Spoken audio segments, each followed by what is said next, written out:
Welcome to MKidz. Let's start.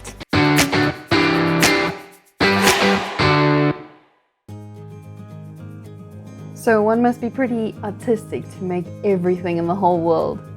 And that without a photo or picture or example in front of you, actually without any material or anything to make it with.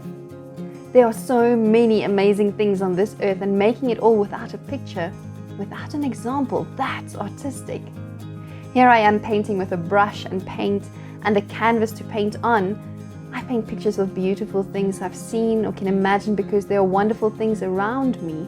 But how do you think of something that does not yet exist? How do you make a fish if a fish doesn't exist? How do you come up with hundreds of shades of green and leaf patterns among the thousands to make so many different trees? How do you figure out what microscopic little animals should stay under the sea surface and what they should look like? Imagine that. A beautiful earth, fresh water, the beautiful clean blue sky, animals and fish that live together in harmony. That's fantastic. I would feel good if I were God. But that was not enough for him. Everything was in good working order and perfect, and yet that was not all he wanted. He has a longing for more. He wanted to make something else as well. He has a longing for you and for me, and because he longs for us even before he had made us, he dreams us up and makes us out of nothing. He forms us out of dust so that he can be a friend to us. Every detail of you is fascinating and interesting to him. Not one piece of you is a glitch or a bug or a paintbrush that has slipped. He stands back and looks at you in awe and says, "You are good, you are great. I cannot wait to journey with you." He still longs for you because he made you to be in a relationship with him. That's why you're here. Actually, quite simple. You were made to know him.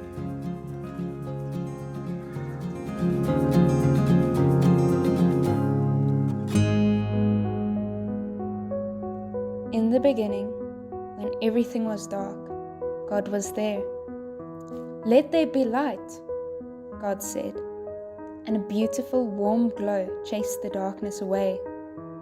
"It's good," thought God. He called the light day and the darkness night. It was evening and it was morning, the first day. "Let there be sky above the waters," God said, and a wide, blue, beautiful space divided the water below from the sky above. "It's good," thought God. It was evening and it was morning, the second day. "Let the waters come together, leaving some dry places," God said. He called the dry places land and the water seas. "It's good," thought God. "Now let there be trees and plants with seeds, so that the land can be filled with more and more of them." The land became green and lush and beautiful, and the air sweetly scented. "It's good," thought God. It was evening and it was morning, the third day. "Let there be light in the sky to separate day from night, and to mark seasons, days, months, and years," God said.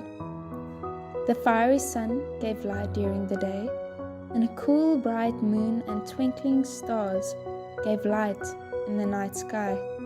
"It's good," thought God. It was evening and it was morning, the fourth day. "Let the seas and the sky be filled with creatures," God said. And there were fishes swimming, and birds and butterflies flying everywhere. "It's good," thought God. It was evening and it was morning, the fifth day. "Let the land be filled with creatures of every kind," God said. And so animals, long-necked or short-tailed, soft-furred or hard-shelled, tusked or whiskered, crawled or ran or galloped, or bounced or swung through the trees. "It's good," thought God. it was evening, and it was morning, the 6th day. Now, let's make people to look after all of creation. They will be creative and thoughtful, able to love and be loved. Now that's very good. It was evening, and it was morning, the 7th day.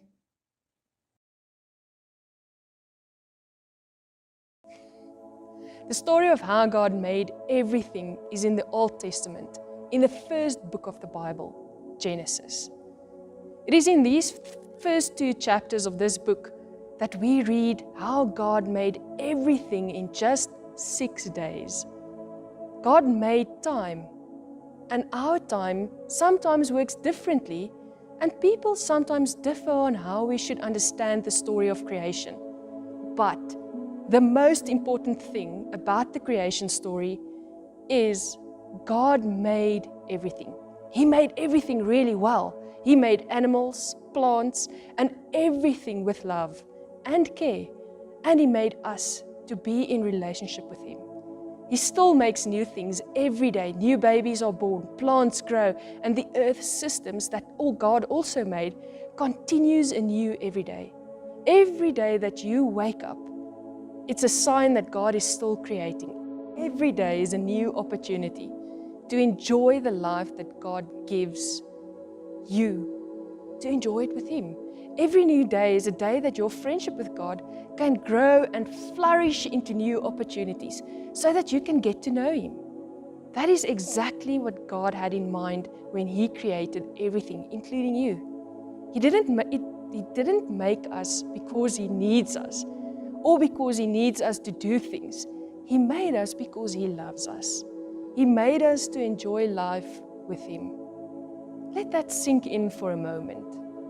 God creates so that we can be and live with Him. God made us so that we can be in relationship with Him. That should make us feel pretty special, right? Maybe you should also feel a little bit blown away by this reality. This friendship is certainly worth investing in, your time and your effort. Take some time to sit in your garden this week and imagine God sitting there with you and having a conversation with you. Then try the following. On day 1, while you are sitting in the garden, ask God to show you how He sees you and how He feels about you. You can literally just say, God, what do you think about me? How do you feel about me? What do you see when you look at me? Then on day 2, tell Him about the most important things on your mind at this moment. On day 3, ask Him what He thinks about these 3 big things that you just told Him about yesterday. On day 4, ask God again how He sees you and how He feels about you. Remember, you can literally say, God, what do you think about me? How do you feel about me? What do you see when you look at me?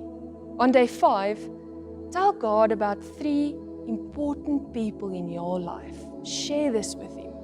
Tell Him about those 3 people. And then on day 6, while you are sitting in the garden, think about the gifts that God gives you because He loves you.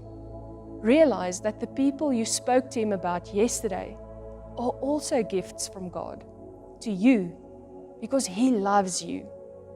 Then, on the 7th day, just rest with God in the garden. Sit in silence and look at how beautiful He made everything.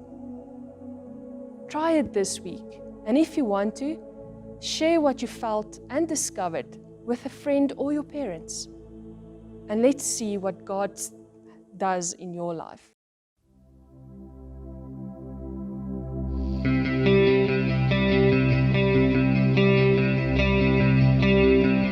We will sing, sing, sing, and make music with the heavens. We will sing, sing, sing. Grateful that you hear us when we shout your praise. Lift high the name of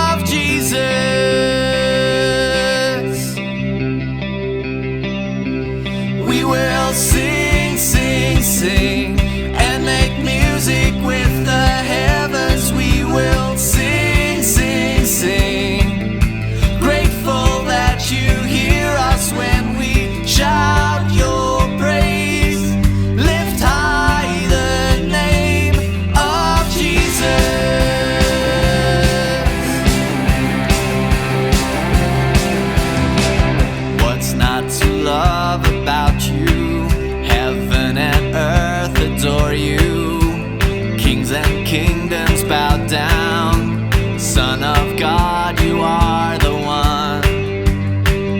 You are the one we're living for.